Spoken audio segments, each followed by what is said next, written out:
Bryan Acheampong joins me on the telephone for a quick interview on what has been happening in respect of this matter.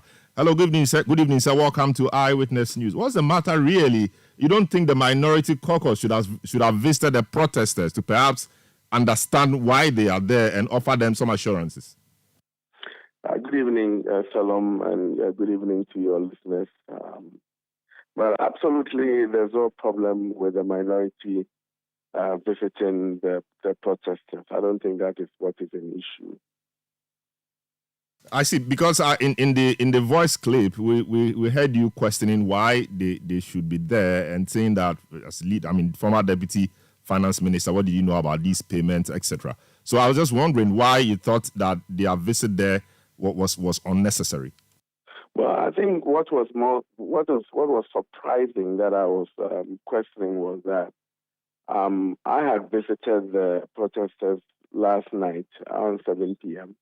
at 6:30 to be exact, and I met about 14 of them. I had conversation extensively for about an hour and a half, 2 hours on the issue. We discussed it. We discussed the roadmap to a solution, and they agreed that they were going to go home.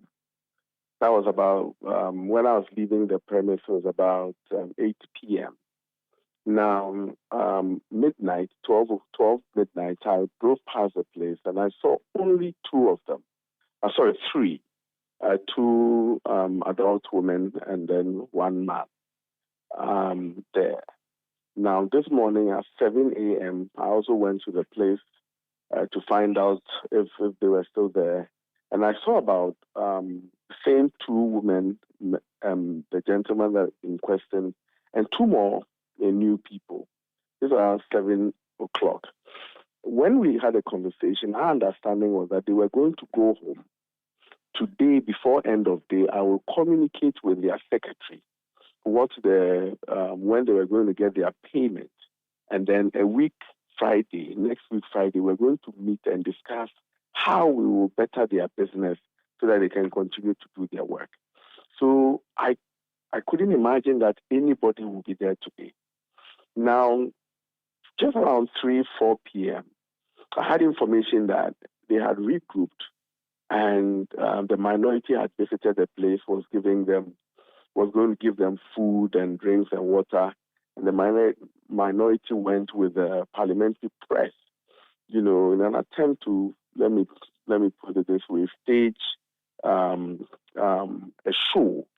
So when I went there, I saw the minority leader and then a few other members of parliament, and I said that this is not right, because yesterday this matter was resolved. The people are looking for their money. I've had a conversation with them myself, and as far as I'm concerned, they had dispersed.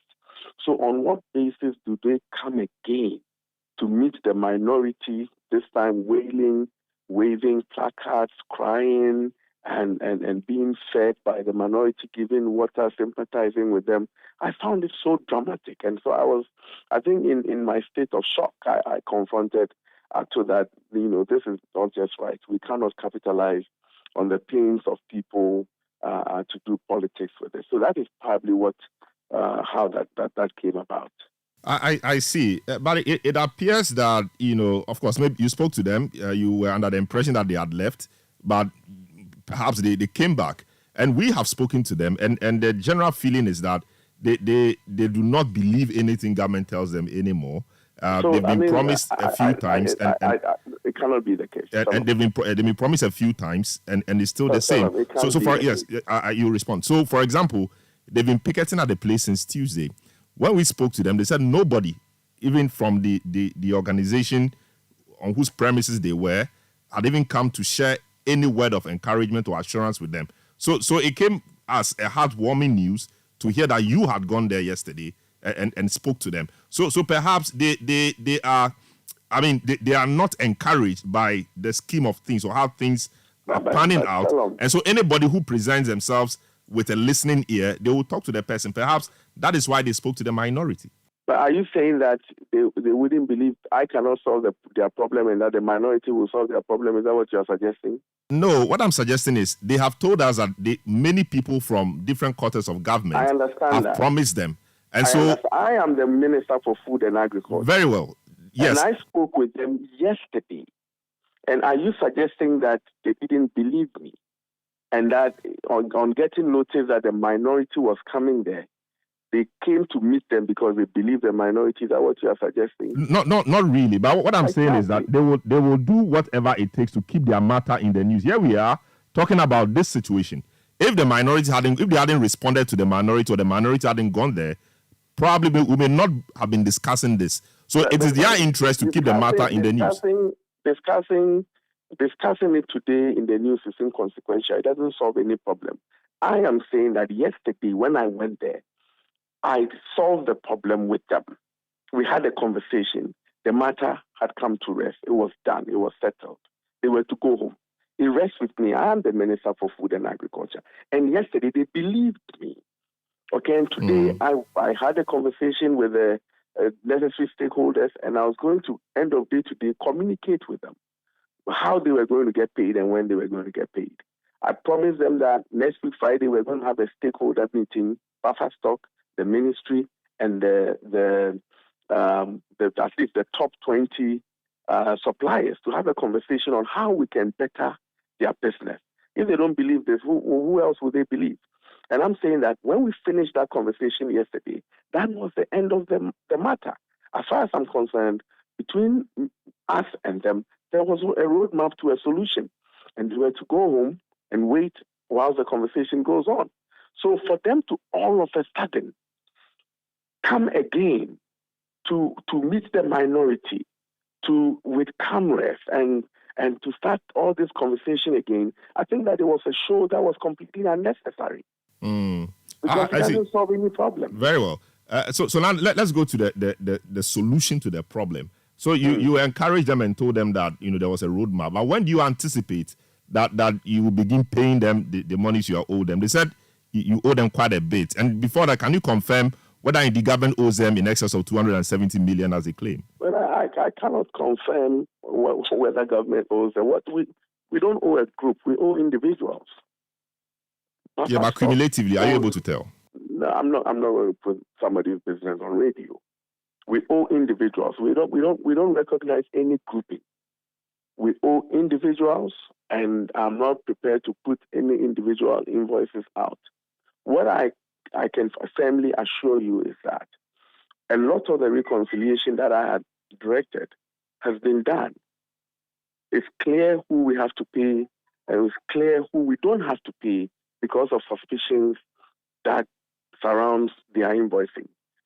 I have gotten some funding from finance that is going to education, that is going to hit buffer stock account, I think from the 17th or so, and all those who have been cleared will be paid. That is the solution that I discussed with them, that I was going to communicate to them by end of day today. So there's a clear roadmap. The bigger issue is how do we make their business better? Because the way they kindly do their business, it's not sustainable. If they continue like this problem will continue to persist.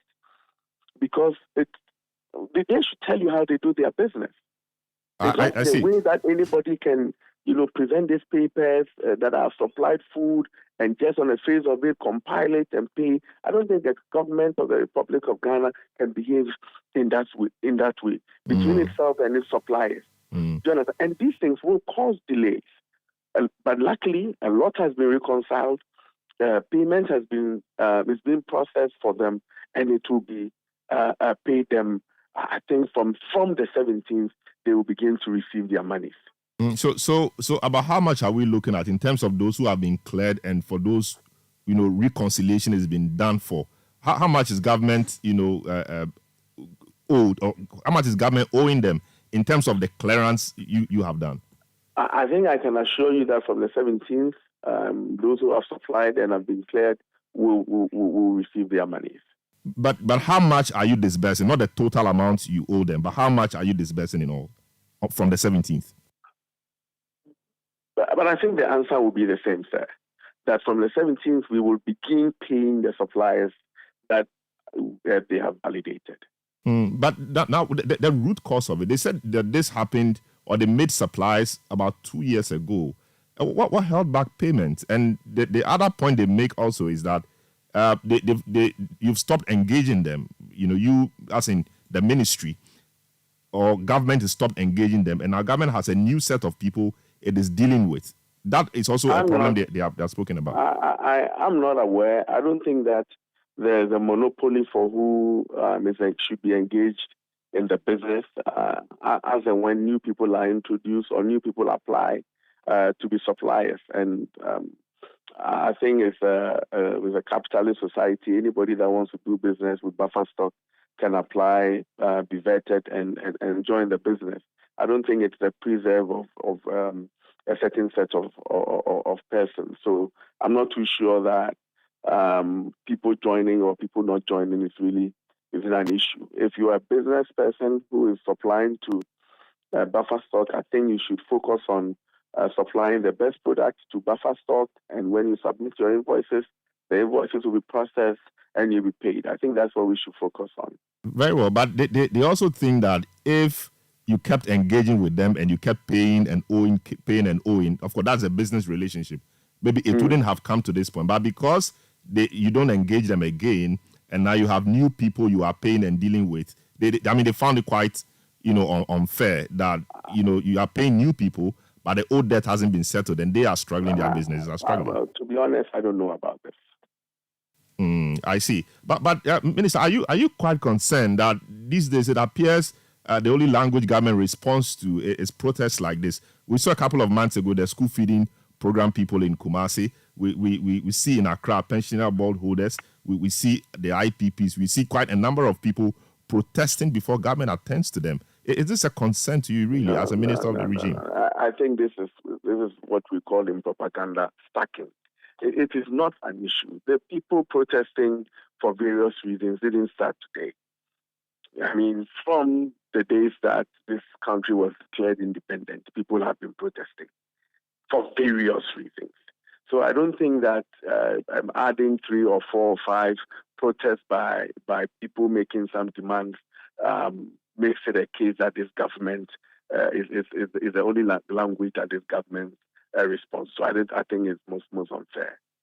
I see. So the assurance you're giving the people and the people of Ghana generally is that from the 17th of this month, the ministry is going to begin payment to these protesters. Without more. And they did not have protested for these people to have been paid from the 17th. They are not being paid because of the protest.